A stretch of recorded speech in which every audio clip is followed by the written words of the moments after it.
Hello friends, welcome to the new episode of my channel. আমি অরিত্র। এখন আমরা কথা বলবো হচ্ছে IC814 এই সিরিজটা কি ব্যান হয়ে যাবে? এটা কি একটা অ্যান্টি ইন্ডিয়া সিরিজ? তো আমি যখন এই সিরিজটা দেখেছিলাম এবং রিভিউ করেছিলাম, তখন আমি ওর মধ্যে ওই রিভিউটা আপনারা গিয়ে খুলে দেখে নিন। আমি কয়েকটা পয়েন্ট বলেছিলাম এগুলো নিয়ে অনেকের সমস্যা হতে পারে, এবং ঠিক যে পয়েন্টগুলো বলেছিলাম সেই পয়েন্টগুলো নিয়েই সমস্যা হয়েছে। সবচেয়ে প্রথমে রাইট উইং এর যারা সাপোর্টার আছে তারা তো সিরিজটাকে মানে লেফট রাইট সেন্টার ব্যাশ করছে আর কি, যে এটার মধ্যে প্রথম তারা দেখাচ্ছে যে টেররিস্টদের নাম চেঞ্জ করে দেওয়া হয়েছে। দ্বিতীয় তারা বলছে যে টেররিস্টদেরকে অনেক মানে হিউম্যানাইজ ভাবে দেখানো হয়েছে, যেটা একটা প্রবলেমেটিক ব্যাপার। আর তৃতীয় হচ্ছে যে গভর্নমেন্টের যে ফেলিয়ারটাকে দেখিয়েছে সেটা পছন্দ নয়, কারণ ওই সময় এনডিএ গভর্নমেন্ট ছিল আর কি। তো দেখুন, আমার সিরিজটা দেখে প্রথম কথা মনে হয়নি যে গভর্নমেন্টের ফেলিয়ারটাকে দেখিয়েছে, একবারও আমার মনে হয়নি। মানে অনেকের বক্তব্য দেখলাম টুইটারে বা এরকম আর্টিকেলও পড়ছিলাম যে মনোজ পাওয়ার যে ক্যারেক্টারটা রয়েছে তাকে যেহেতু অজিত দোভালের ক্যারেক্টার, ওটা আর কি নামটা চেঞ্জ করে দিয়েছে, এবং তিনি গিয়ে যেহেতু বারবার বলছে যে কমান্ডো নিয়েছে মেরে দেবো, এবং সেই জন্য একটা ঝামেলার সৃষ্টি হচ্ছে, ব্যাপারটা ঘেটে যাচ্ছে, সেটা আর কি অজিত দোভালকে একটু নেগেটিভ লাইটে দেখিয়েছে। আমার কিন্তু এটা মনে হয়নি, আর আমার কিন্তু একবারও মনে হয়নি যে ওখানে গভর্নমেন্টের ফেলিয়ার দেখিয়েছে। দেখুন, ইন্টেলিজেন্স ফেলিয়ার তো হয়েছে, ঠিক আছে, সেটা তো অ্যাকসেপ্ট করতেই হবে। বা কমান্ডোরা কেন অমৃতসরে অ্যাটাক করতে পারলো না, সেই যে মানে জিনিসগুলোর মধ্যে আর কি কোঅর্ডিনেশন হচ্ছে না, হচ্ছে না, সেটা দেখিয়েছে, সেই রিয়ালিটিটা দেখিয়েছে তুলে। তাতে তো কিন্তু তাতে কোথাও গিয়ে এদের হিরোইক অ্যাক্টটাকে কিন্তু কমিয়ে দেয় না আর কি। কারণ আমাদেরকে কিন্তু এই সিরিজটা বারবার এটাই দেখাচ্ছে যে ওইটা একটা কোলিশন গভর্নমেন্ট, তাকে প্রত্যেককে পারমিশন নিয়ে তারপরে করতে হবে। তো ওটা কিন্তু দেখিয়ে দিয়েছে যে কেন প্রাইম মিনিস্টার ডিসিশন একা নিতে পারছে না, সেই ব্যাপারটা কিন্তু দেখিয়ে দিয়েছে। এবং দেখবেন একটা ডায়লগও আছে যে লোকে কিন্তু মনে রাখবে যে আমরা টেররিস্টদেরকে ছেড়ে দিয়েছিলাম, কিন্তু এটা কেউ মনে রাখবে না যে আমরা আমাদের লোকেদের প্রাণ বাঁচিয়েছিলাম। তো আমার কখনোই সিরিজটা গোটা দেখে একবারও মনে হয়নি যে এদেরকে নেগেটিভ লাইটে মানে গভর্নমেন্টকে নেগেটিভ লাইটে দেখানো হয়েছে, একবারও মনে হয়নি।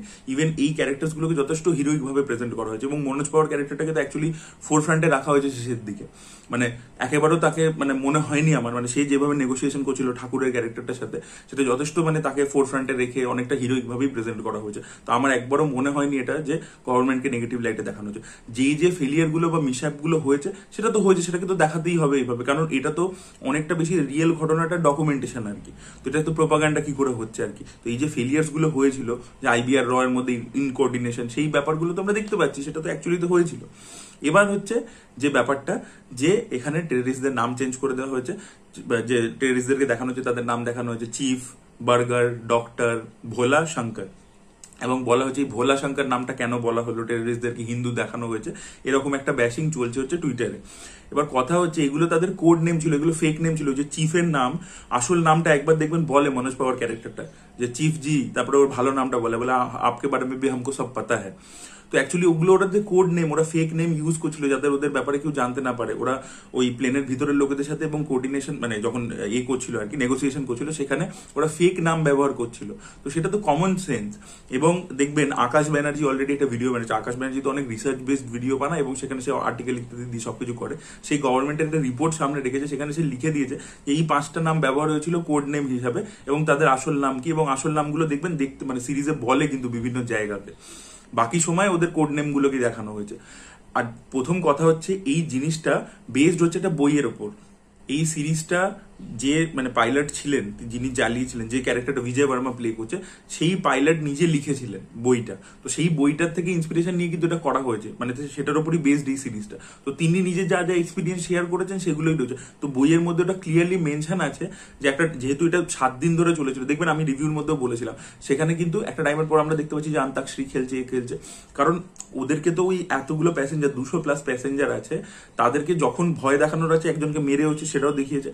আবার যখন অতদিন ধরে ওদেরকে ওখানে রেখে দিয়েছে, সেখানেও আর কি তাদের সাথে নর্মাল তাদেরকে খাবার প্রোভাইড করা, বাথরুম পরিষ্কার করে দেওয়া, সেগুলোও কিন্তু করতে হবে, নর্মাল ভাবেই বিহেভ করতে হবে। এটা কিন্তু বইয়ের মধ্যে লেখা আছে, এবং নীলেশ মিশ্রাও একটা বই লিখেছিল, তাতেও কিন্তু এই জিনিসটা ব্যাখ্যা কিন্তু রয়েছে অলরেডি। ঠিক আছে, তো এটা কিন্তু কোথাও নয় যে অনুভব সিনহা তাদেরকে ভালোভাবে দেখিয়েছে। এবং আমরা মানে আপনারা আকাশ ব্যানার্জি ভিডিওটা দেখলে আরো ডিটেলে পেয়ে যাবেন কোন কোন আর্টিকেল ইত্যাদি সবেতে সে মানে মেনশন করে যেভাবে বলেছে। বাট আমি বলতে চাই যে আপনারা যদি বিদেশি কাজও দেখেন, মানে যেগুলো সিরিজ, মানে হাইজ্যাকিং এর উপর সিরিজ হচ্ছে, আমি সবচেয়ে লাস্ট আমি করেছিলাম রিভিউ হচ্ছে অ্যাপেল টিভির হাইজ্যাক বলে একটা কাজ, যাতে ইদ্রিস এলবা ছিল, সেখানেও আপনি যদি দেখেন সেটা দেখুন, সেটা তো পুরোপুরি একটা ফিকশনাল জিনিস আর কি, সেটা তো রিয়েল কোনো ইনসিডেন্টের উপর নয়। তাই জন্য সেখানে একটু অ্যাকশন বেসড হিরোইক বেস করেছে। এখানে তো সেটা নয়, এখানে তো ডকুমেন্টেশন হচ্ছে, এখানে তো কাউকে ওভাবে হিরো হিসাবে তো দেখায়নি ব্যাপারটাকে, তাই না হলে অ্যাকশন দিতে হতো। রোহিত শেট্টি করেছিল এই সেম ঘটনা নিয়ে জামিন, যেখানে একটা পার্টিকুলার হিরো ছিল অভিষেক বচ্চন এবং মানে অজয় দেবগান, তো তারা মিলে গিয়ে আর কি টেররিস্টদেরকে ছাড়ছেও না, মেরে দিচ্ছে। তো সেটা তো রিয়েল ঘটনা হলো না, সেটা তো আপনি ফিকশনাল দেখাচ্ছেন আর কি, কিন্তু এখানে তো রিয়েল জিনিস দেখানো হচ্ছে। এবার দেখবেন আপনারা এই মানে হাইজ্যাক বলে সিরিজটাও যদি দেখেন, যেটা ছিল আর কি, ইদ্রিস এলবা ছিল, সেখানেও কিন্তু যে টেররিস্ট, তাদের ব্যাক স্টোরি, তারা কেন কি করছে, তাদের হিউম্যান সাইডটা, তারা ভয় পাচ্ছে, সেই সবগুলো কিন্তু দেখিয়েছে। যেটা কিন্তু এখানেও দেখিয়েছে যে ঠাকুরের ক্যারেক্টারটা সে যেহেতু অতটা ট্রেন্ড নয়, তাই জন্য সে ভয় পাচ্ছে। এবং মানে অনেক লোকের টুইটারে এরকম বক্তব্য যে কেন প্যাসেঞ্জাররা লড়েনি বা মানে পাইলট কেন কথা শুনেছে, এইভাবে কেন দেখিয়েছে। ভাই ওটা তাদের ম্যানুয়ালে থাকে, পাইলটের ম্যানুয়ালে থাকে যে তার প্যাসেঞ্জারের প্রাণ বাঁচানোর জন্য হাইজ্যাকার যেটা বলছে তার সাথে তাকে কোঅপারেট করতে হবে।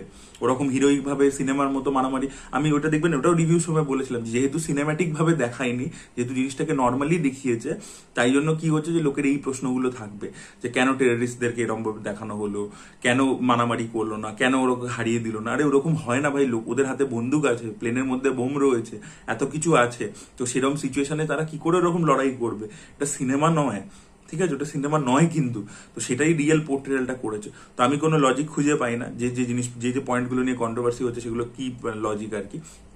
এবং আপনারা ওই যেটা হাইজ্যাকের এক্সাম্পল দিয়ে আবার আমি বলবো যে ওখানেও দেখবেন কিন্তু নর্মালি টেররিস্টরা একটা টাইমের পরে বলছে যে আপনারা যারা হাইজ্যাকার তারা বলছে জল খেয়ে নাও, এই করে নাও, তারাও কিন্তু নর্মালি বিহেভ করছে, কারণ ওদেরকে মানে অতগুলো লোককে তো কন্ট্রোল করতে হবে, নাহলে তো অতগুলো লোক পুরো পাগল হয়ে যদি ওদের উপর চলে আসে, তো একটা টাইমের পরে কিন্তু নর্মালি একটু বিহেভ করে।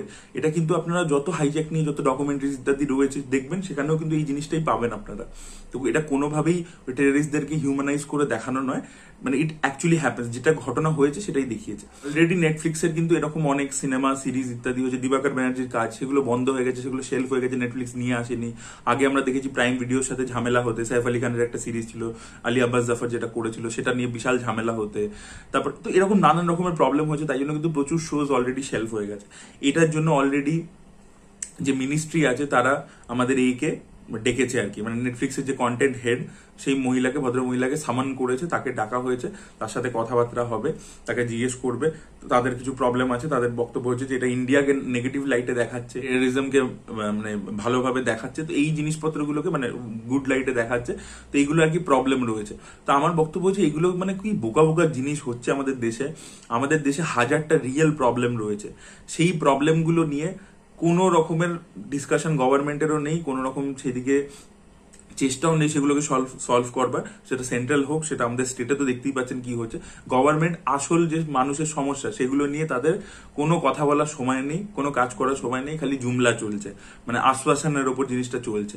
কিন্তু যখনই একটা কোনো সিনেমা সিরিজ হচ্ছে, সেটা হচ্ছে সফট টার্গেট, সিনেমা লাইনের লোকেরা হচ্ছে সফট টার্গেট, তাদেরকে পাবলিক যখন তখন সারা দিন রাত গিয়ে গালাগাল দেয়, কোনো একটা বিষয় হলে তারা কেন বলছে না, তারা কেন কি করছে। আর তার সাথে যেটা সেকেন্ড জিনিস হচ্ছে যে এই ধরনের কন্টেন্ট যেগুলো ওয়েল রিসার্চ, ভালো করে বানানো হয়েছে, ভালো পারফরমেন্স রয়েছে, সেটাকে ধরে ধরে ব্যান করো, এই সিন কাটো, এই করো, এই চলছে। আজকে কঙ্গনা রানাবত একটা ছবি বানিয়েছে এমার্জেন্সি, যেরকমই তার পলিটিক্যাল আইডিওলজি হোক, ছবিটাকে রিলিজই করতে দিচ্ছে না, আবার পোস্টপন্ড হয়ে গেল। এই যে এত পাবলিসিটি ইত্যাদি হলো, ছবিটা আবার পোস্টপন্ড হয়েছে, ছবিটা অলরেডি মাল্টিপল টাইম পোস্টপন্ড হয়েছে, এবারে আসছিল সব ট্রেলার চলে এসেছিল, প্রমোশন হচ্ছিল, ছবিটা পিছিয়ে গেল। আরে প্রতিটা ফিল্ম মেকার তো নিজের বক্তব্যটা রাখবে, সেটা যেরকমই হোক, সেটা সবসময় গভর্নমেন্টের সাথে অ্যালাইন হবে কেন? অনুভব সিনহা কি লেফট উইং এর লোক, ঠিক আছে, এটা একদম 100% সত্যি, কিন্তু অনুভব সিনহা যে ছবিগুলো বানায়, আর্টিকেল 15, ভিড় বলুন, এ বলুন, ওর একটা নিজস্ব আছে, বাট ওর সিনেমার মধ্যে তো স্কিল আছে। আমার কথা হচ্ছে যে তোমাদেরও তো ওইদিকে বিবেক রয়েছে, তো দুজনেই ছবি বানাতে পারবে, কারোরটা আটকিও না, প্রত্যেকে নিজের নিজের মতো ছবি বানাক, অডিয়েন্সের যেটা নেওয়া। এই ভিড় ছবিটা যেরকম চলেনি, পুরোপুরি ডিজাস্টার হয়েছে, কিন্তু এবার যে দেখতে চায় সে দেখবে, যে জানার হয় লকডাউনের কি নেগেটিভ ইম্প্যাক্ট হয়েছিল সে দেখবে সেটা।